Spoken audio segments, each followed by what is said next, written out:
सामाजिक, आर्थिक, राजकीय या परिस्थितीच्या विरोधात म्हणजे खूप मोठं बंड त्यांनी केलं, विद्रोह केला.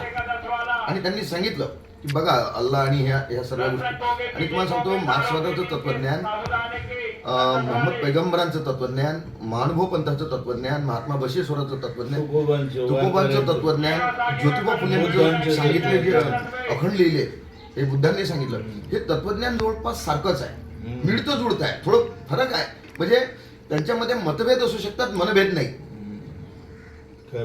काय कमरे, बरोबर, मतभेद असू शकतात. कारण काय की संत तुकारामांनी तुम्हाला सांगतो बुद्धांना पाहिलं नाही, बुद्धांनी शिवाजी महाराजला पाहिलं नाही, किंवा बरोबर ना.